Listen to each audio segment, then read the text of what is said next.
ng 5 FAMAS Awards sa isang kategorya. Sa makatuwid, hindi na maaaring manominate at manalo ang sino mang nagawaran na ng Hall of Fame Award.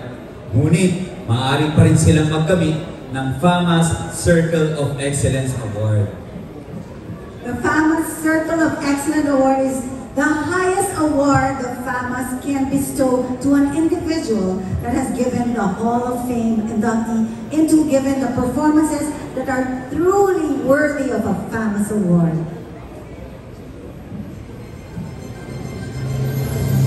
FAMAS Circle of Excellence Award, Vilma Santos. She is the most celebrated and respected actress in the Philippine cinema, hailed as the idol of the idols and the legendary box office queen. She is also known as the most awarded actress in acting history, earning 13 FAMAS Awards, 11 Gawad Hulian, and 5 Luna Awards.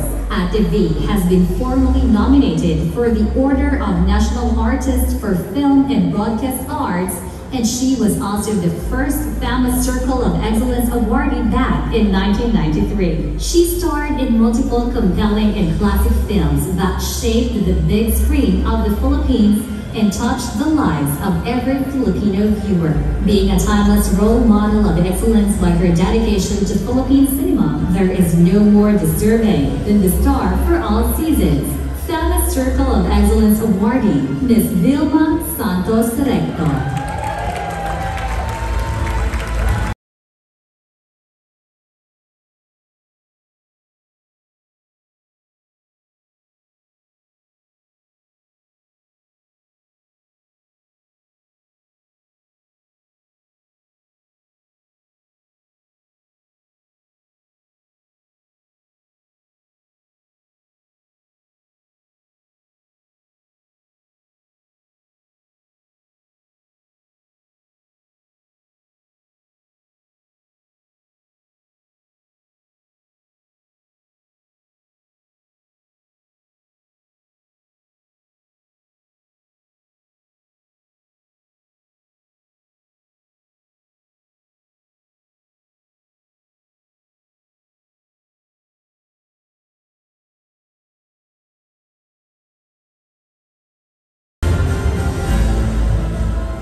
Magandang gabi po sa inyong lahat. Sa buong po ng FAMAS, maraming salamat po. Sa loob po ng 73 taon, ito pa rin po ako. Kasama niyo pa rin po. Kung di po ako nagkakamali, ito na yata ang aking ika-14th or 15th recognition coming from the FAMAS.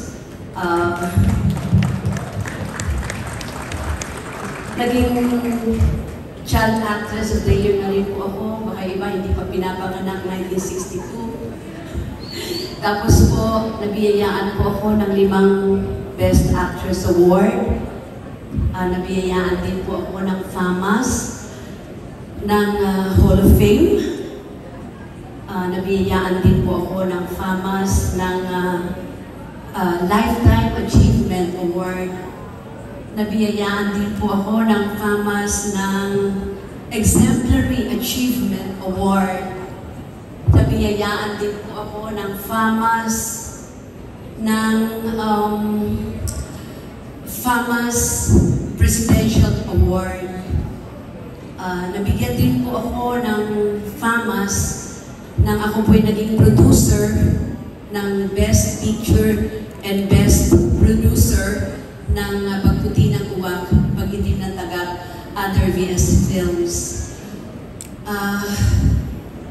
Nabiyayaan din po ako ng FAMAS ng ika-4 na pong Circle of Excellence Award.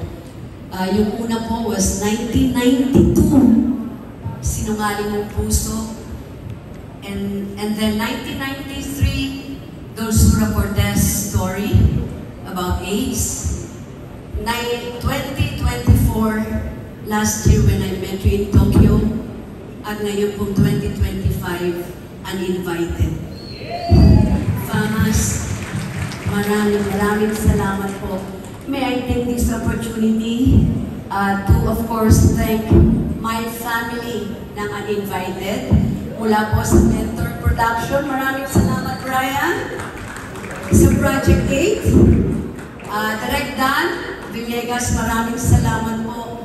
At maraming salamat din sa hiniling ko sa iyo na sumugal ka kay Eva Candelaria. Nabigyan mo naman ako ng ibang klaseng ina na lalaban para sa anak. At yun, ang Uninvited, si Eva Candelaria. Maraming salamat, Direk. Kunin ko na rin po ang pagkakataon na ito para pasalamatan ang pamilya ko po sa Uninvited. Of course, kasama ko po si Aga Mulak. Aga, maraming salamat. Maligaya ako nakasama ka uli. And of course, Miss Nadine Lustre, karangalan ko makasama ka sa pelikula. At si Mylen Dizon, Tears Cruz III, at yung aking mga barako na nakasama po sa Uninvited, sa inyo pong lahat, maraming salamat. Konti na lang, pwede mo ba? Alam po din natin na ang ating pong industriya ngayon ay dumadaan ng pagsubok. Pero naliligayahan naman po ako dahil hindi po tumitigil ang ating pong mga kasamahan sa industriya at mga organisasyon para ipakita pa rin po nila at iparamdam ang full support sa movie industry at panatiliin itong matatag pa rin at buhay. Kamukha po ng Mobile Fund, ni Tita Boots, ng Film Academy of the Philippines, ang ating pong FAP, ni Sir Villaluna, ang ating pong aktor, nakasama po ako, ni Tito Dantes, para po ipakita suportahan ang aming pong pamilya sa industriya ng pelikula. At bago po ako matapos, gusto ko rin pong pasalamatan ang ating pong Presidente, Ferdinand Bongbong Marcos Jr. at ang ating First Lady, Liza Marcos. Kasi sila po ngayon ay tumutulong sa ating industriya para na sa ganon maging competitive tayo at mailabas natin at matulungan mas maging matatag pa ang pelikulang Pilipino. Maraming salamat po. At bilang panghuli, ngayon po ay isa na muli akong public servant. Ako po ngayon ay nasa gobyerno muli. And if there's anything I can do to be of help when it comes to our industry, kasama niyo po ako 100%.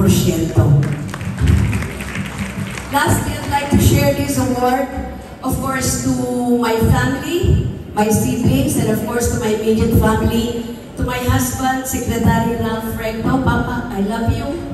To my son, Lucky, I love you, Lucky. Jessie, and my apo, Bibi Binan. And of course, to my youngest son, I love you, Ryan, Congressman Ryan Christian Recto. At sa lahat po ng pamilya ko, my bigger family in Batangas, maraming salamat din po sa inyo. Mabuhay kayo. And of course, sa aking pong ever loyal, ever faithful Vilmayans, maraming salamat po sa inyo. Muli, sa ating pong pamilya ng FAMAS, 73 taon, mabuhay po kayo. At mula po sa aking puso, sincero, saludo po ako sa inyo. Magandang gabi po. Mabuhay, Miss Ashley! Wow! Congratulations, Miss Vilma Santos, as we celebrate the beauty and arts and the gifts that you have given us and recognize the glitz and glamour of everyone tonight. Grabe! Kita sa inyong paghahanda kung paano nyo binigyang halaga ang